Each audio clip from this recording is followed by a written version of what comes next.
La senda de Mandelbrot de Christian Pelletier. Bueno, primeramente agradecer acá al espacio del Museo Ferroportuario, a la gente que nos viene apoyando de esta manera, a Paula Barrientos, que ha traído una muestra de cuadros e ilustraciones que están en el lugar, a la gente de Semil Comodoro que viene a hacer la transmisión en vivo de la presentación. Y bueno, a ustedes que vienen hasta acá.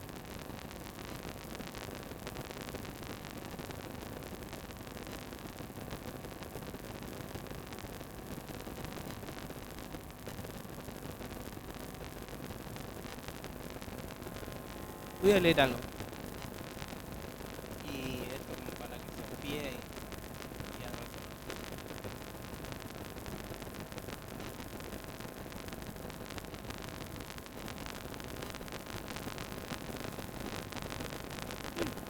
Este texto se llama Hermana de Ruta. Lo escribió Karina Medina, La causa de las cosidas.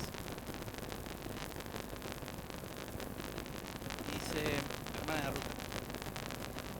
Hermana, mentís si decís que esa es o fue idea mía. Mío, tuyo, no tiene hueco en nosotros. Soy vos. Miento si digo que digo. Yo, decimos mapa, llegada, valija, mate y sed. Nuestra carne anda separada por ahí, la tuya hecha de mar, la mía de encierro, tienes ángeles. Parimos diferentes, conseguimos igual. Bicéfalas, rezando las mismas misas o distintos santos en desiertos o de camino. Y nada te será concedido que no te sea.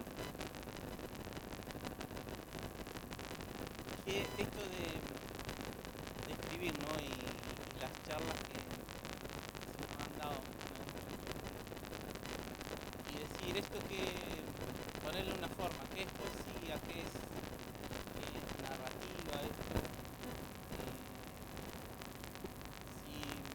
si hace falta definir o simplemente la gente que lo lee le dará el tenor que necesite la gente.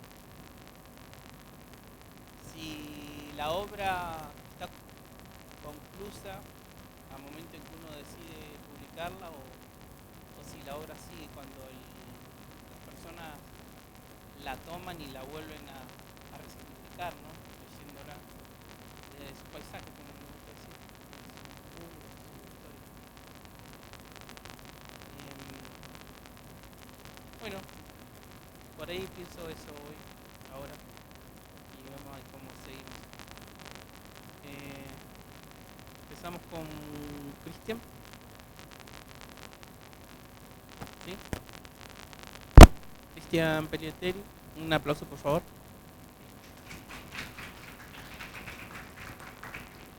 Bueno, muchas gracias por venir, por acompañar, por bancar esta propuesta. Quiero agradecerles a los chicos de streaming, fue toda una sorpresa. Agradecerle también a Ángel, que es el encargado de manejar el asunto acá en el Ferro Portuario, y las pinturas de Paula, que son fantásticas. Y bueno, a quienes están presentes. Y también quiero agradecerle a Héctor sus palabras introductorias. Para quienes no lo han leído, Héctor está por publicar su libro, estamos todos esperándolo, es un gran escritor, es un gran poeta. Bueno, y el motivo por el cual nos encontramos acá es porque Carlos Luns y yo hemos publicado nuestros libros. El de Carlos es de poesía, el mío es...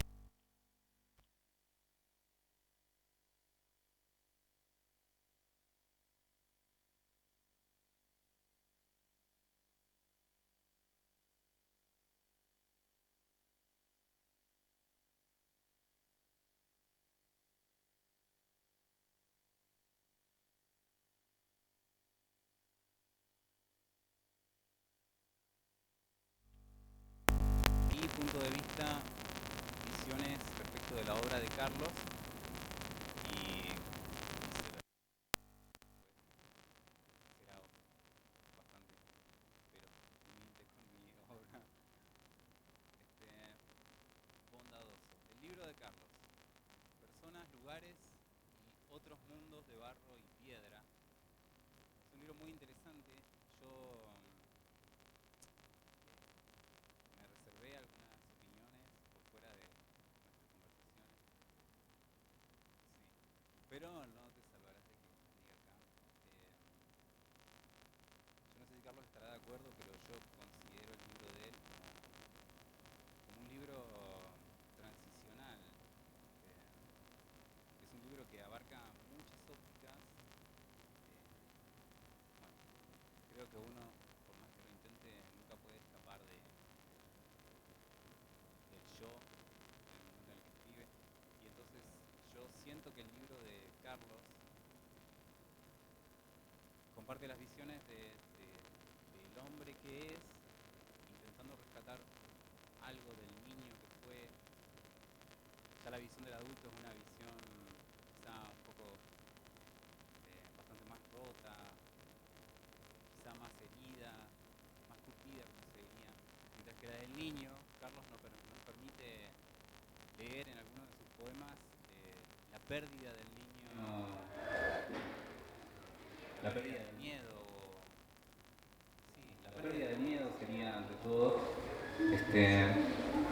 Y algo muy interesante que yo encuentro en el libro de Carlos, que quizá él ahora me va a poder alumbrar un poco, es el hecho de que no en vano el libro incluye en su título las palabras barro, la palabra piedra.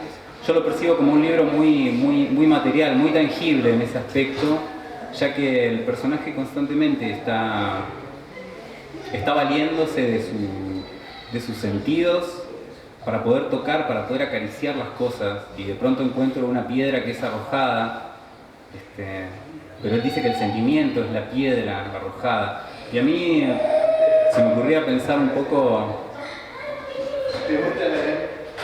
el tema de una piedra arrojada, cómo en el aire ya no se puede hacerla volver. Entonces, quizá yo percibo que hay mucho de esa piedra arrojada, hay mucho de aquellas cosas que ya no podemos traer hacia nosotros, como quizá esa... ¿cómo decirlo? Bueno, esa infancia que uno pierde en el momento en el que descubre, por ejemplo, que todos tenemos un fin, que somos seres de la finitud y que nuestro fin es morir de todas maneras, sea lo que sea que fuera que hagamos. Carlos en algún momento dice, el sentimiento es una piedra arrojada, y yo siento que en ese arrojo la piedra nunca se puede hacer volver. Ya uno nunca puede volver el tiempo atrás hacia ese sentimiento que se deja ir, se pierde esa infancia, no sé si... Al menos es lo que yo percibo. Ya después vas a hablar sobre los amores y sobre los dolores de ser adulto y tener que vivir sin opción. ¿Qué opinas al respecto?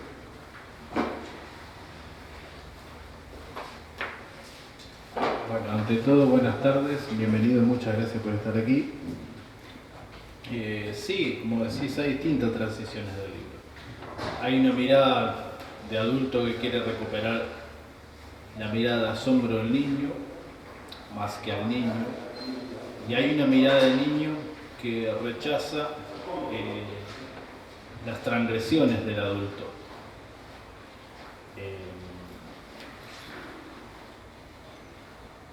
Y el barro y la piedra es parte de nosotros, creo yo. La propia moderación y la formación del mismo envase, lo que le ha tocado vivir, nos hace piedra y barro como algo que se puede moldear, como algo no terminado, y la piedra como algo que parece irreductible, pero también se parece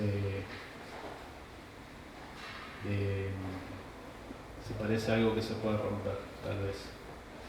Y el sentimiento es una piedra arrojada.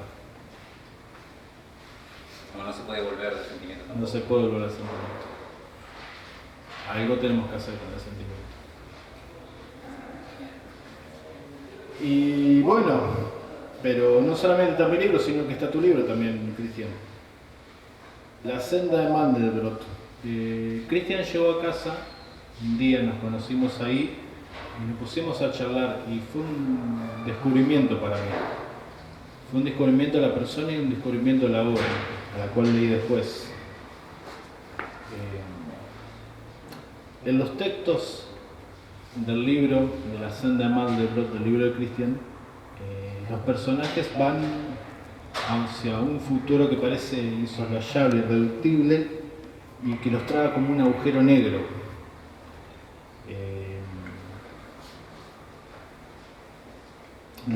La realidad los aplasta y no pueden escapar de la realidad o de lo que los espera. No dejo de preguntarme si es tu visión de futuro. Mira cómo me la pusiste. Me la pusiste complicada. Mi visión de futuro. No, pero mi visión de futuro sería algo bastante negativo. Sí, en cierta forma los personajes sí.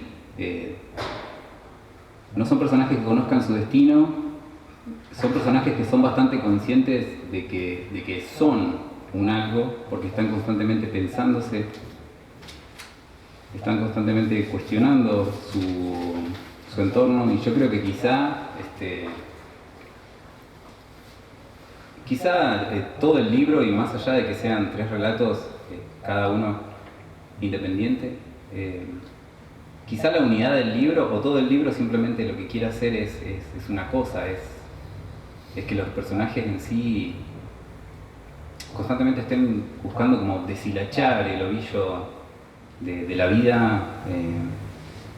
No sucede mucho en sí en el libro, digamos. Ustedes me van a decir que sí, pero yo quizá puedo pensar que no, porque el libro ha tenido sus críticas y han dicho que, no sé, que es un libro fantástico en ocasiones. Se ha dicho que es un libro como vos habías dicho, Carlos. Ficción realista. Ficción realista, y yo creo que ficción realista se acerca quizá un poco más a lo que pretende el libro en sí, porque todo aquello que se considera fantástico en el libro no es nada más que el intento de llevar a la palabra sensaciones y sentimientos que uno atraviesa en su día a día. Sucede que nosotros podemos mencionar las cosas que son tangibles y entonces no va a resultar algo fantástico decir mesa, decir termo o decir libro. Pero si yo quiero hablar de un sueño, si yo quiero hablar de un temor, si yo quiero hablar de un amor, si yo quiero hablar de la entropía que implica vivir, ser un ser arrojado hacia la posibilidad constante de que a la vuelta de la esquina haya un beso o haya una bala, e intentar expresar a través de la palabra, que es tan pobre, porque es un sistema de símbolos, de la A a la Z, tenemos que intentar encontrar las conjugaciones para llegar a lo que queremos realmente decir, y pocas veces logramos alcanzar lo que queremos decir. Realmente intentar llevar las sensaciones que uno atraviesa a lo largo del día a través de la palabra, intentar explayarlas en palabras.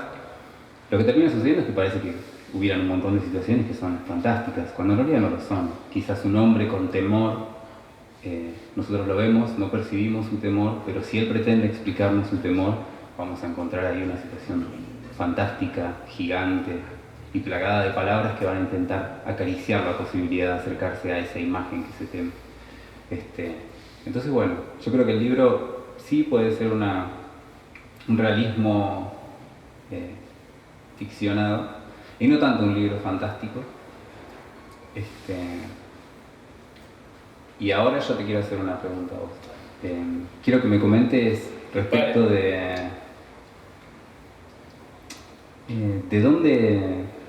dónde surge la poesía, digamos, la visión poética ante el mundo. Vamos, hay una forma, yo siento que hay algo que decía Borges, y es que un poeta no tiene una hora de trabajo, sino que constantemente está absorbiendo, está captando cosas en el aire, y él después va a decodificar eso y lo va a llevar a la poesía. Yo que a veces intento escribir poesías y no me salen, pero ellos son dos grandes poetas. Yo quiero permitirme preguntarle a Carlos cómo se convive con la visión poética, si existe algún punto en el cual él percibe que llega a la poesía simplemente, o si es un estado continuo en el que se vive. Se lo pregunto a Carlos y se lo pregunto a Héctor también, ya que es nuestro moderador y creo que está más nervioso que nosotros. Sí, justo tenía acá. Dice, desbautizar el mundo, sacrificar el nombre de las cosas para ganar su presencia. El mundo es un llamado desnudo, una voz y no un nombre, una voz con su propio eco a cuestas. Y la palabra del hombre es una parte de esa voz. No una señal con el dedo, ni un rótulo de archivo, ni un perfil de diccionario, ni una cédula de identidad sonora, ni un banderín indicativo de la topografía de la vida. El oficio de la palabra, más allá de la pequeña miseria y la pequeña ternura de designar esto o aquello, es un acto de amor, crear presencia. El oficio de la palabra es la posibilidad de que el mundo diga al mundo, la posibilidad de que el mundo diga al mundo. La palabra, ese cuerpo hacia todo. La palabra, esos ojos abiertos. Esto es de Juan Ross, no es mío, ¿no? A lo que voy, y no nos vamos a poner Ahora tradúcanos. a lo que voy, es que necesariamente no valemos de las palabras. Sí, penosamente. Y penosamente sí. Y necesariamente también hablar de esto, ¿no? De fantástico, real, ¿no? Cada uno lo puede interpretar desde su barco, desde su palco, ¿no? Que para algunos incluso las palabras tienen su desgaste y significados, ¿no? Pero creo que escribir, arriesgarse a escribir, es buscar el símbolo, buscar compartir el símbolo más.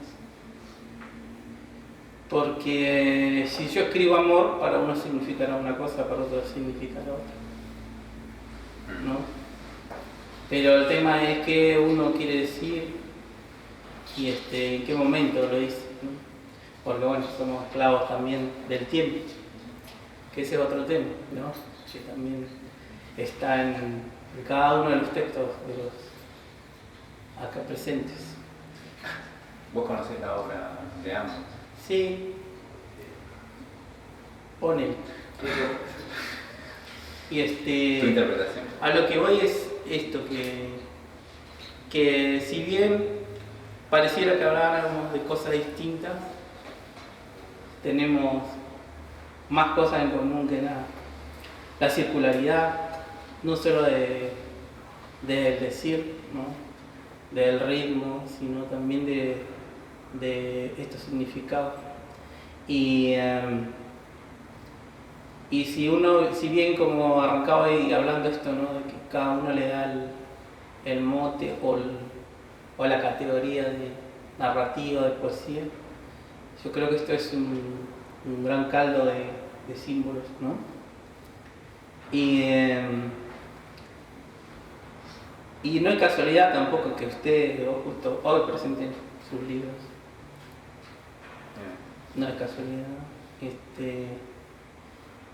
En algún momento pensé que incluso se complementan, pero pueden ser un viaje mío también, ¿no? Estudiaste en todo caso, que nos interesa. Sí. Y eso me parece que también es lo más rico que le puede pasar a los que se acerquen a las obras.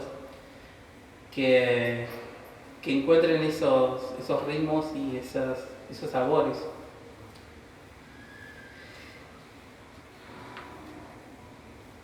Dice, por ejemplo, Carlos, ¿no? Y Perdiz. No, este hace poquito lo leímos. Perdí el miedo cuando era niño, caminando pastizales.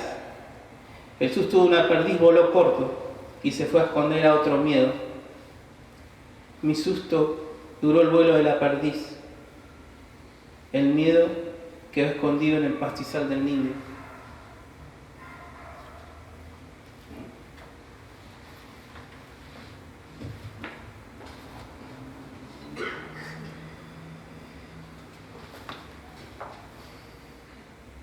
Y este lo voy a buscar ahora. Para mientras, ya sé cuál es. No, pensaba lo que habías dicho y decía, el momento poético nos asalta, si el poeta es una especie de escrutador de la realidad. Y yo pienso que es más un momento poético constante, que no se revela todo el tiempo, pero sí uno capta la realidad, uno capta las cosas del día a día, y todo pasa por una actitud frente a la realidad. La palabra puede ser puente o puede ser pared. Creo que ahí la actitud frente a la palabra es fundamental, la actitud que uno tenga frente a la palabra, si la vuelve puente o la vuelve pared. Escribir es un intento de que sea puente, y bueno, en eso estamos. No. ¿No? ¿Sigo? Sí. ¿Sigo mintiendo? Decía Picasso, el arte es decir la verdad mintiendo, o algo así es lo que decía. Una cita apócrifa. Y bueno, y esto es eso, esto es una mentira para decir la verdad. Y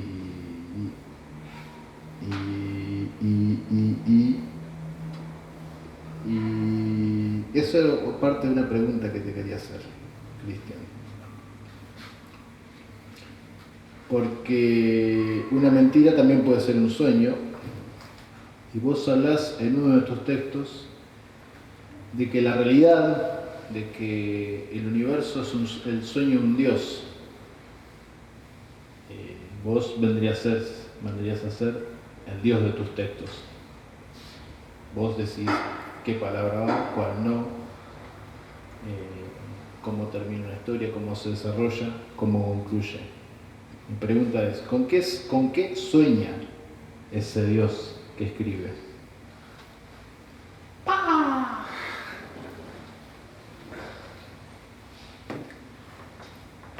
Creo que no estoy a la altura de las preguntas.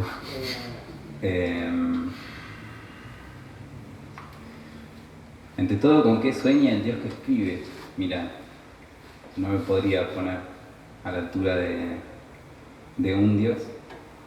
Lo que sí puedo creer que lo que yo constantemente pienso y constantemente sueño son las formas que encuentro que toma ese posible Dios que sueña. Igual la idea de un Dios que sueña no es mía, claramente, y se la tomé prestada de el más grande escritor para mí, que es Edgar Allan Poe, que lo mantengo desde niño y lo voy a mantener siempre, igual que el Capitán Nemo de Julio Verne. Pero sí, Edgar Allan Poe en uno de sus poemas dice: ¿no es la vida acaso un sueño dentro de un sueño? A mí me interesa mucho la idea esa de la circularidad de los sueños o la continuidad de una serie de sueños. Pero en realidad en lo que yo pienso siempre al momento de escribir, y quizá tenga mucho que ver con el espacio en el que nací y crecí, siempre es con el viento. Yo creo que el viento, esa trompada invisible que constantemente estamos recibiendo los que vivimos acá,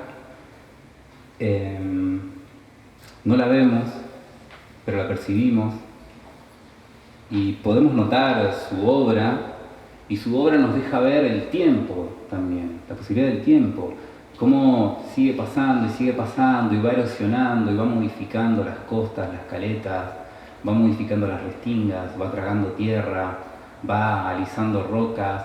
Y yo creo que en esos símbolos, y ahí sí retomo la palabra que decía Héctor, yo creo que en esos símbolos es donde yo quizá puedo decodificar la posibilidad de un mensaje que va dejando un Dios, si es que existe. Yo creo que existe, pero no sabemos su nombre. O quizás su nombre puede estar, sí, inscripto en toda esa serie de símbolos, y nuestra tarea sea lograr decodificar en esa roca erosionada, en la forma torcida de los árboles de la avenida Rivadavia, o en la marejada y los cachetazos que da el mar violentado por el viento. Yo creo que quizá ahí podemos decodificar algo que nos acerque a la posibilidad de una divinidad. Ahora, desde mi punto de vista, cuando escribo, intento ser lo más sincero conmigo mismo y lo más mentiroso, y ahí sí retomo el asunto de la mentira, y lo más mentiroso con el lector, por el hecho de que pongo en boca de otro lo que yo pienso, y entonces le invento situaciones y le invento y le dibujo una vida que es bastante más interesante seguramente que la mía. Pero en sí eso es lo que yo siento que puede llegar a pensar una divinidad. Y yo personalmente, al momento de escribir, eso.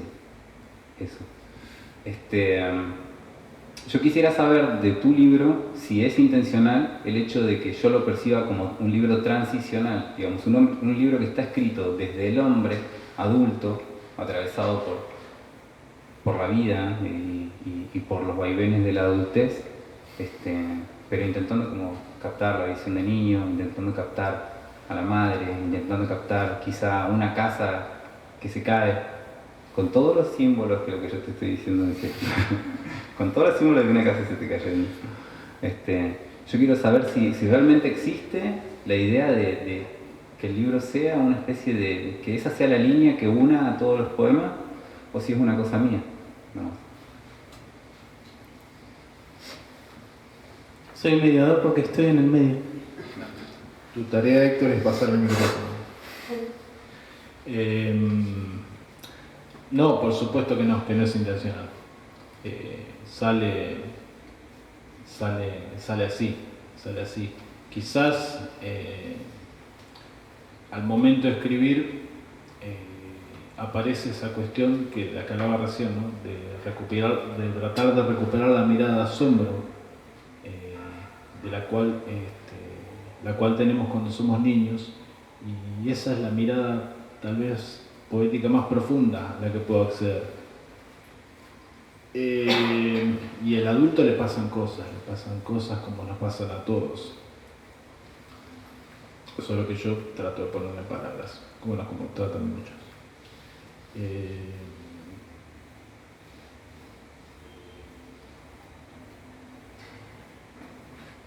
Pero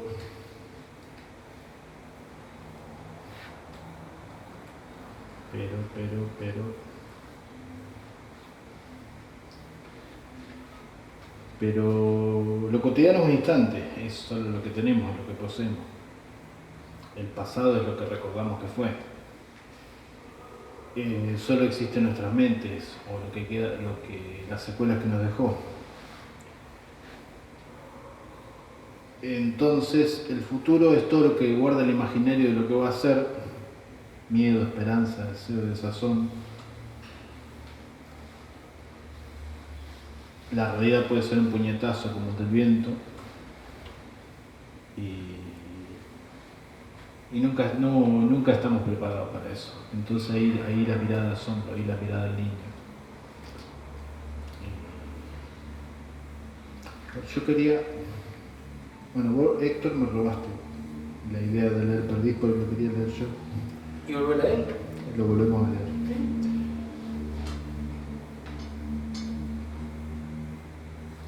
Pero justamente hay otro de tus textos, Cristian, esto quería hablar y con esto termino, esta especie de intervención en la cual te pongo en jaque. Otro de sus textos se llama pero el faro daba sombra, cosa rara en un faro. Ese texto para mí representa la búsqueda de todo artista, que sería el sentido de lo que uno hace. O sea, ¿para qué hago esto? ¿Para qué escribo poesía? ¿De qué sirve?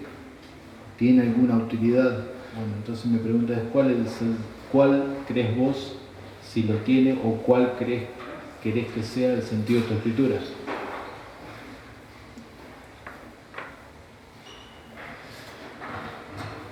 Básicamente es porque escribo. O cuál es el sentido de escribir para mí.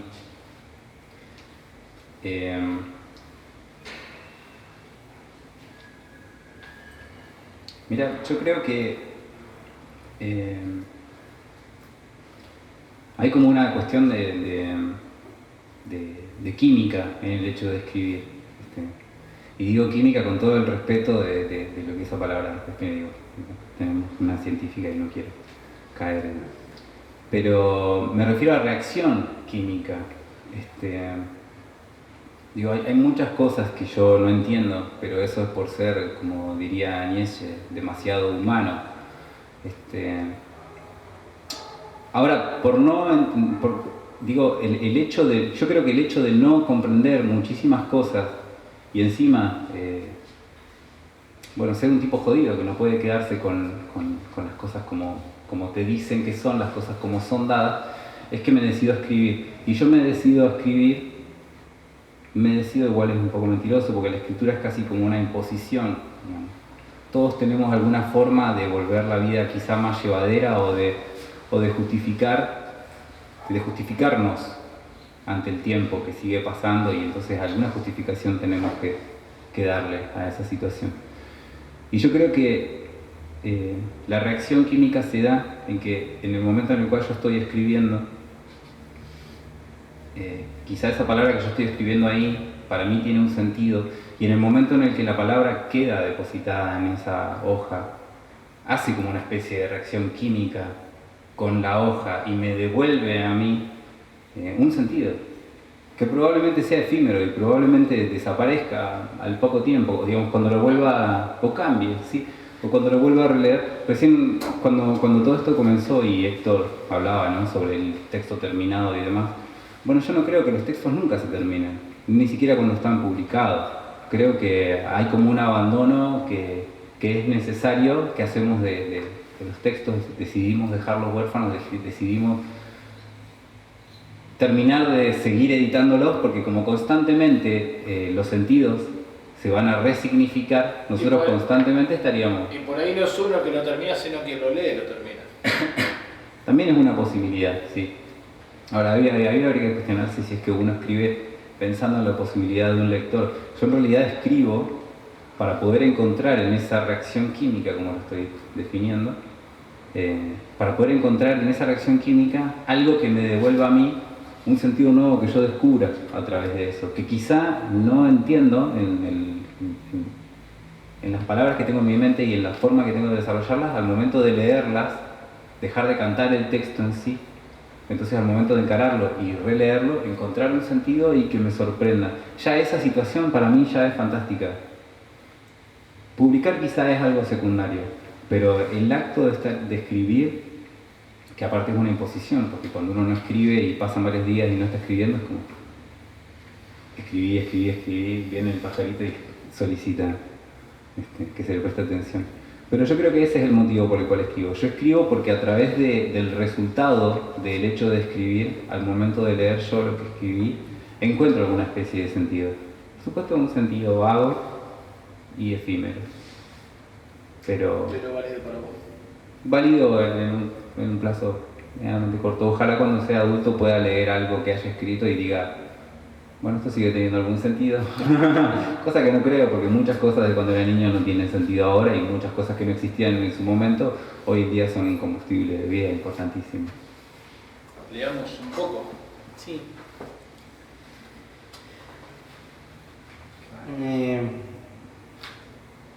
El único lenguaje suficiente es el que uno mismo desarrolla. Dado que actuamos como emisor, entonces conocemos todo ripio, todo espejo, toda máscara de la palabra invocada. Y si en algún momento lo hacen.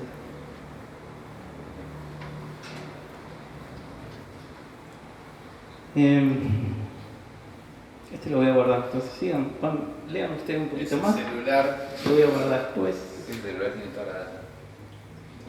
Héctor leyó hace un rato. Bueno, les voy a leer un poco del libro para que sepan de qué va. Mi libro, no el de Cristian. El de Cristian no va a leer él. Esa parte no me meto. Porque cada uno le pone la voz que cree que fue la que inició la escritura. Héctor leyó hace un rato perdiz, y las perdices en Entre Ríos son aves de tierra, habitan los pastizales, y esos pastizales te dan a la altura del pecho, son pastos grosos, y hay liebres, ratones, y las perdices es un animal que anda correteando en tierra, y cuando un humano se acerca se quedan quietecitas, y cuando sienten su presencia demasiado cerca, huyen con un vuelo corto de no más de 30 metros y emiten un graznido que es muy particular, que no se parece a ningún otro. El susto que provoca eso es de corta duración y es sorpresa. El miedo del que habla el problema, que habla el poema, puede durar toda la vida. Y el miedo tiene que ver con otras cuestiones, no tanto con la sorpresa. Para atravesar el miedo hay que caminar muchos pastizales. Bueno, les leo otro poemita. Coyote, coyote. Gustavo Collado era un compañero de la facultad, del grupo de amigos que tenemos en la facultad.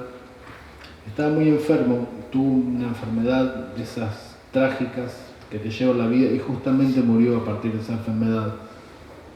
Tenía una madre negadora que negaba su enfermedad y en el momento de velarlo nos corrió del velatorio, a nosotros sus amigos.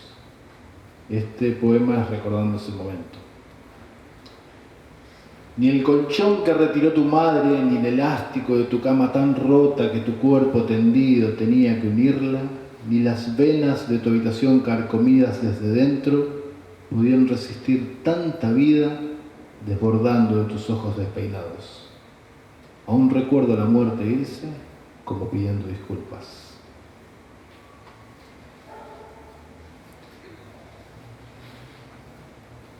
Otro poema que tiene el librito este, chiquitito, se llama La Esperanza, que habla de, más que nada, de mi abuelo, del lugar que habitó. Mi abuelo era un tipo medio inventor, medio loco, tenía un pensamiento bastante tangencial para la gente que vivía en el campo en aquella época. Será por eso justamente que lo llamaban el loco Lurín. Una vez en su campito se cayó la tranquera y él la arregló. La arregló con 2 respaldos de una cama que los unió soldándolas. Y este poema justamente habla de eso. La esperanza se llama. Mi abuelo vivió la esperanza toda su vida. A la esperanza se entraba después de pasar una tranquera hecha con los respaldos de una cama de hierro de 1 plaza y media, soldados el uno al otro. Mi abuelo ya se fue a dormir, pero la esperanza sigue estando allí, aguardando sin descansar tras los respaldos. Y yo me uno a ella, aleando mi carne con apenas un punto de soldadura. Sí. Y bueno, les voy a leer uno más. Si lo encuentro, vamos por acá.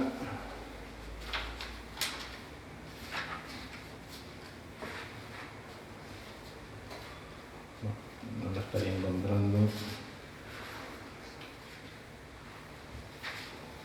Porque no doblas la hoja del libro, todo la hoja del libro. Sí, yo lo iba a marcar y yo no, después me voy a molestar verlo Bueno, aquí está. marcado, Yo así doblo que la no lo hoja del marqué. libro. Los hijos. Quienes tenemos hijos sabemos que muchas veces no tenemos que enseñarles, sino pedirles disculpas. Este poema habla de eso. Merecían estar lejos de esta autocompasión por haber quebrado la llave en la impotencia terca de estas palabras erráticas, de esta tregua bobalicona. Perdón por nacerlos a morir a cuentagotas, por caer sin probar nada, por la urgencia breve de una caricia, por el amor sentido con furia, por hacer el amor en medio del odio. Perdón por no guardarlos de esta intemperie, por solo esperar alguna clase de milagro, sin ayudar ni un poquito a que suceda. Gracias.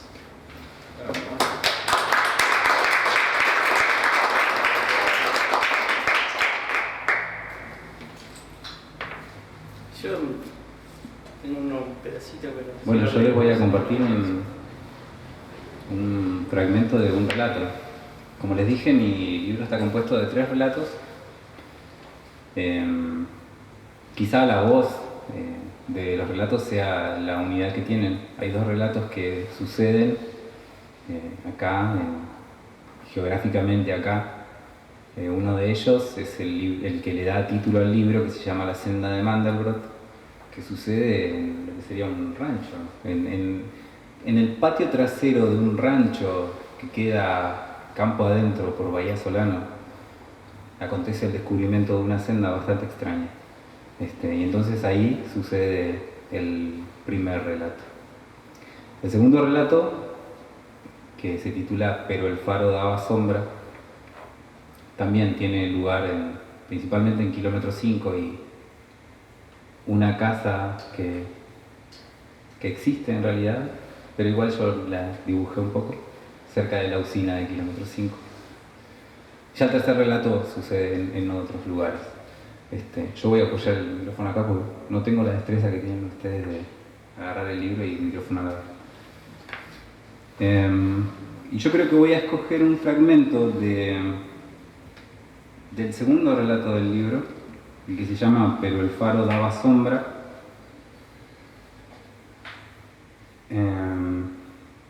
Ante todo, en esta situación voy a dibujar un poco la situación, que no es como spoilear nada, porque hay películas que se puede contar el final y sin embargo hay que verlas. Y así como también yo podría contar, no sé, todos los acontecimientos de un cuento de Chekhov y no sería el cuento. Bueno, en el caso hay un artista que de viaje por Brasil, por Río de Janeiro, conoce a una chica que se llama Margarita. Margarita conoce la obra de él porque él justo iba a dar una conferencia y demás. Entonces, bueno, se conocen, van a tomar algo y el tipo comenta respecto de la situación en primera persona, porque constantemente el relato lo que nos va a dejar ver después es que es una carta escrita a Margarita. Es una carta escrita en el tiempo, entonces quizá la carta vaya cambiando a medida que pasando el tiempo y percepciones que se tenían anteriormente de la situación luego son otras. Bueno, este es un fragmento de ese relato. Así fue que te fuiste conmigo, así fue que fuimos. Voy a quedarme a vivir en estas líneas, Margarita, todo el tiempo que quiera. Como quizá nunca leas esto, quizá nunca debas padecerlo. Las 2 semanas siguientes que pasé en Río las pasé en tu casa, fui tu huésped. Claro, llamar así casa al cuartito que habitabas, ese que colgaba sobre la parte media de la favela de Arrociña, es toda una cordialidad. Pero todo colgaba un poco por esos días, ¿te acordás? Nuestra pirueta era arrojarnos hacia adelante, romper un poco el aire, procurando que no se enganchara de tus rulos el tiempo, tus rulos que eran muchos y largos.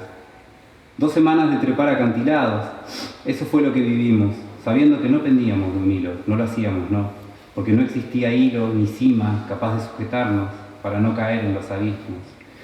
Y como aquel que lanza una piedra y en el aire ya no puede hacerla retornar, saltar dentro del abismo era un poco como no hacernos cargo de nada. Una vez dado el salto, en vertiginosa caída, era tarde para volver al inicio. y entonces nos creíamos obligados a padecer el final que tal caída sugiriera. Pero, en un principio tuvimos el poder. Nos miramos a los ojos en el morro, era de noche y tuvimos el poder. Más, nos dejamos de vestir por el otro, permitiendo que la luna atestiguara aquel suceso, luna que cuadrada se filtraba por el marco del ventanal, y solo agarramos la llave para tirarla bien lejos. Vos conocías mi obra, lo confesaste la noche primera, entre cachaza y el humo violáceo del porro. Cursabas tu primer año de la maestría en arte. Tu viejo era un espectro sin rostro que cada tanto se asomaba en algún recuerdo, aunque siempre incorpóreo, como una sensación. Tu vieja allá, en Concepción de Yacaré. Ningún hermano. Esa noche, recuerdo, desplegaste tus dibujos sobre la mesa del bar. La mochila de cuero marrón escupía hojas desde las que volaban pájaros utópicos en remolinos de crayón, montañas flotantes, con semblante serio, me aclaraste, pertenecen al reino del aire. Irrealizables simetrías, cementerios de acuarelas vivas, que cómo no tenía dónde quedarme, que para vos sería un honor, que la humildad de tu habitación. No hay vergüenza, te dije. Estábamos muy borrachos. Y ahora creo ver tu habitación. No perdimos un solo segundo. Viene ese momento hasta mí, y qué más da, voy a dejarlo entrar. Y ahí lo dejo.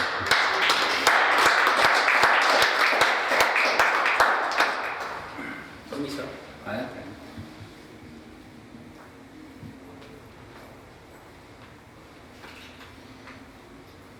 Ahí viene el poema. Ahí viene el poema, dicen, goza de buena salud, no tose por los 30 cigarrillos diarios, ni se levanta de madrugada para no llegar tarde a un trabajo que detesta, pero le da tiempo y tema para escribir poemas. Otros que no pueden comprar una casa frente al mar para llorar de melancolía hasta morir, y nada mejor que una mente inconforme para llenar de agua un pozo de arena. El poema se ve bien, comentan. No tartamudea al pronunciar el poema, como si llevara el alma de alguien en la punta de la lengua. Y tiene que dar explicaciones por el solo hecho de ser poema. Lo que no se puede decir de otra forma, ni sale a mar cuando puede, con un trapo de piso cubriéndole la espalda. Ahí va el poema, ¿ven? Con su rabo no se esconde entre sus versos y mueve la cola en señal de consentimiento. No se apalea el poema por no dejar de ladrar a cualquier hora si no tenés para darle de comer. Es un poema de Carlos.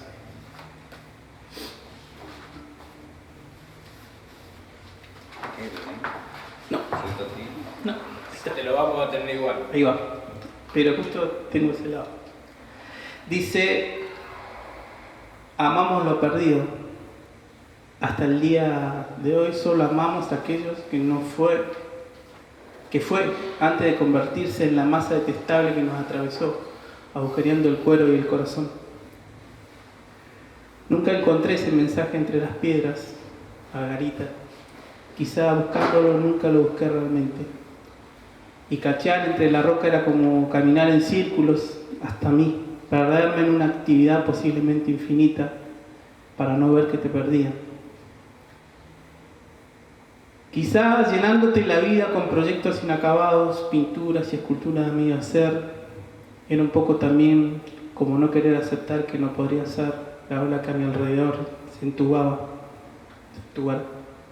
que éramos dos ventarrones inabarcables, dos esferas de niebla insostenibles en las manos, el otro espejo de lo imposible. Hoy sé que el arte es apenas un desborde del alma, la manera que tenemos para salirnos de lo humano, de ingresar en lo impalpable, que el amor es la batalla, los volcanes, los excesos de la belleza.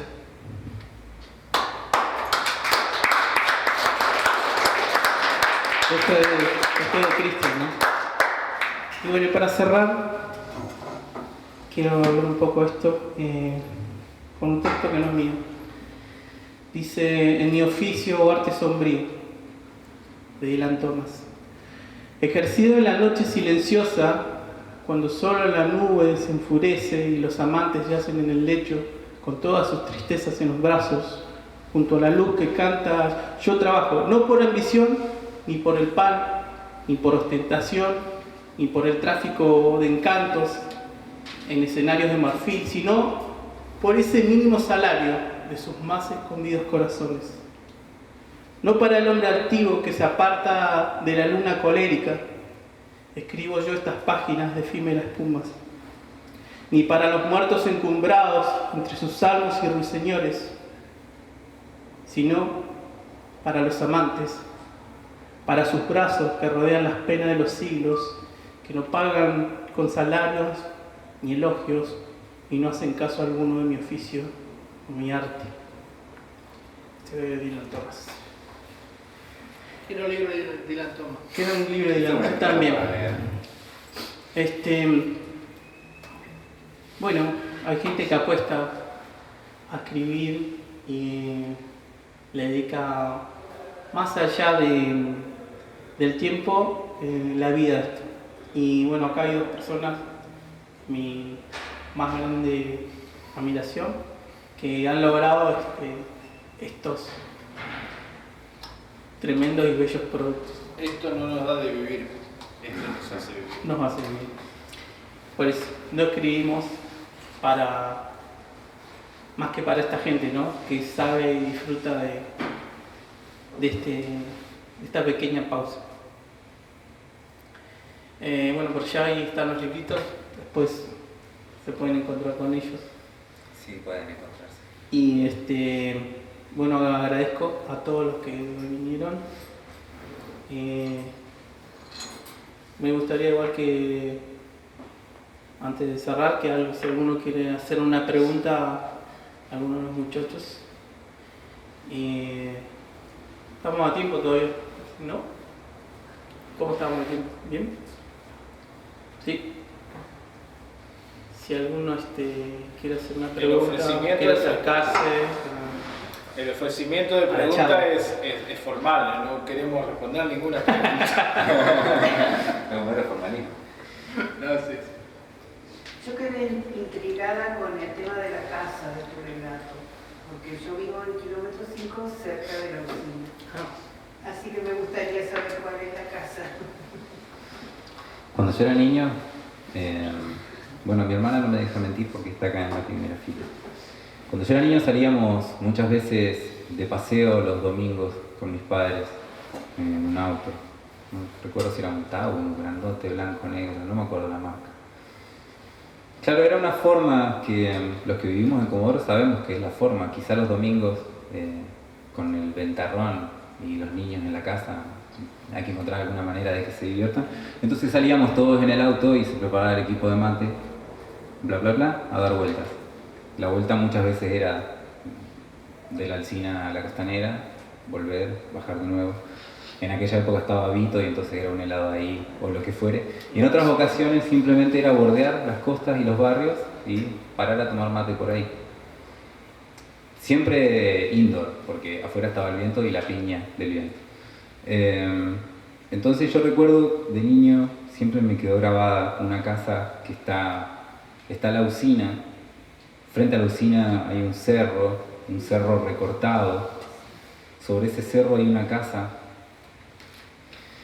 Ahora la casa es fácilmente olvidable. En el texto la gracia que tiene la casa es que es una casa octogonal y porque en realidad yo me la imaginaba así, pero eso es por la influencia de Julio Verne en mi infancia.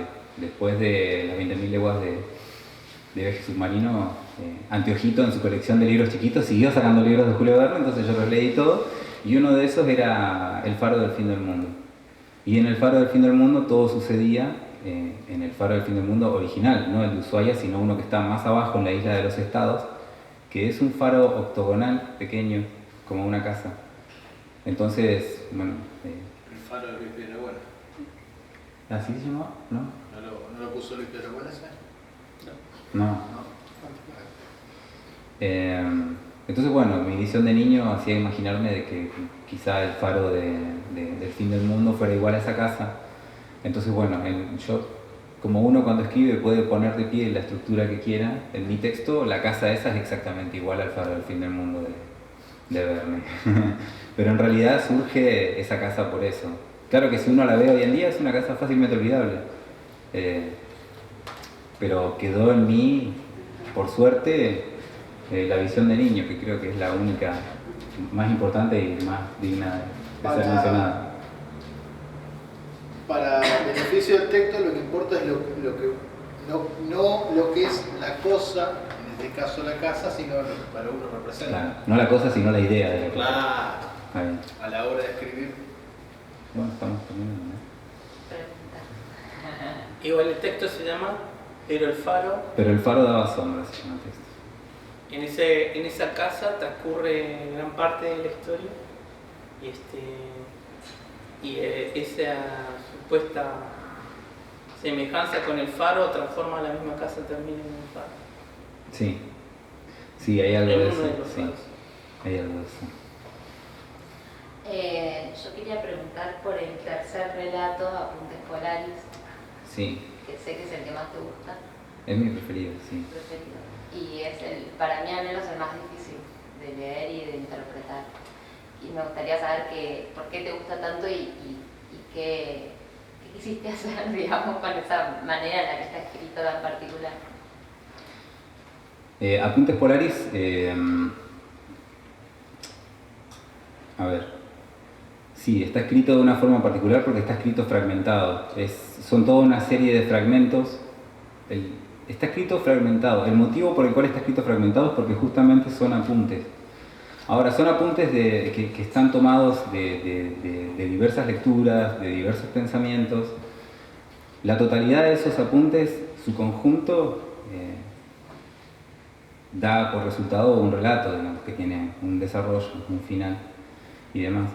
Ahora, básicamente, la historia en sí, la historia que aúna toda esa serie de apuntes, es una historia que fue principalmente dictada por los sueños, digamos, y el ejercicio de despertar y escribir qué era lo que había soñado. Por supuesto, ya en el hecho de estar escribiéndolo, ya algo seguramente había falseado del sueño en sí, probablemente haya mucho de falso, pero los sueños siempre son falsos.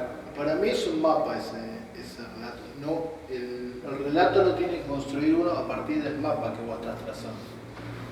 Mapas son como encontrar datos para llegar a un lugar. Los apuntes, para mí, son pequeños datos y uno tiene que armar la historia a partir de esos datos. Mira, qué interesante. Esa es mi sensación. Y bueno, y ante todo el disparador de ese relato lo dio un amigo, que es un gran amigo, una noche que estábamos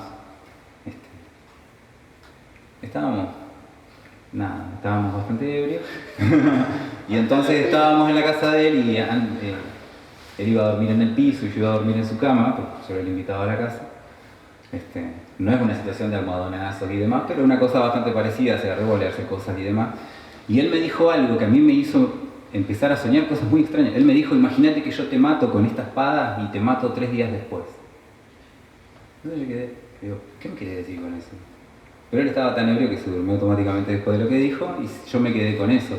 Ahora yo me quedé con eso y yo creo que hubo como una especie de unidad entre las cosas que yo estaba leyendo en ese momento, que eran muy raras, eran textos herméticos, eran lecturas de los evangelios apócrifos, eran relecturas del Antiguo Testamento, que me parece que es más rockero que el Nuevo Testamento. Y todo eso decantó, bueno, en lo que acontece en el relato, ¿no? Que es básicamente como el relato, lo que pretende el relato en sí, lo que pretende los Apuntes Polaris en sí, es plantear la teoría de la posibilidad. Si creemos que el tiempo es circular y existe el eterno retorno de las cosas, como decía Nietzsche, que hoy lo cité, bueno, si creemos que eso es posible, entonces en determinado punto de la línea de la vida tiene que volver a generarse el advenimiento a la tierra de un posible nuevo Jesucristo. Digamos, si la historia es lineal, en su circularidad, en algún momento tiene que volver hacia la tierra el advenimiento. Bueno, y en este relato hay una secta que lo está esperando hacia Cristo porque va a hacer lo que hicieron con Cristo, que es matar. Sí, ahora salimos de acá y nos vamos a la reunión de la secta, ¿no? Claro, ahora nos vamos a esa reunión. Y bueno, vamos ya concretando esta presentación de nuestros libros. Acá del otro lado están los cuadros de Paula. Uno de esos cuadros tiene el dibujo que fue tapa de mi libro. Están a la venta. Ella dejó esquelitas ahí para contacto. Bien, muy agradecido de que haya traído esos cuadros aquí para llenarnos los ojos también. Y bueno, muchas gracias por estar, muchas gracias por venir a escuchar. Y en un rato, a las 21, está la movida de collage, que es una especie de continuación y más de celebración, donde van a estar amigos compartiendo con nosotros a las 21 horas. Y nada, muchas gracias Cristian, muchas gracias Héctor por ser parte, siempre ser parte. Bueno, un amigo le dijo al otro, dice, te voy a matar de una piña, dice, vos te vas a morir de la piña y yo me voy a morir de la onda expansiva de mi piña. ¿Viste? Esas cosas que se dicen entre amigos que realmente terminan siendo disparadores de ideas geniales. Sí, algo ciego, pero es una cosa de espejo también, ¿no? Y claro, y en esto de los espejos, ¿no? En los colectivos, nosotros charlamos esto hace poquito igual, que entendemos que en los colectivos está una de las grandes fortalezas de los artistas. En el colectivo nos nutrimos todos de todo, los escritores, los pintores, los teatreros, los músicos, ¿no? Y por eso, ahora un rato más, vamos a eso. Sí, a partir de las 21:30 horas más o menos vamos a estar en el espacio Cultural Collage con varios amigos, porque si bien, digamos, la actividad de la escritura es algo individual, no deja de ser una tarea grupal, tanto históricamente como en su finalidad. Cuando uno publica el libro se finaliza en sus lectores y los lectores inventan un libro nuevo que ojalá no sea el que nosotros escribimos. Entonces bueno, los esperamos a todos. Yo creo que va a estar bastante divertido, vamos a hacer un montón. Y bueno, muchas gracias por venir, gracias y bueno, adulto igual.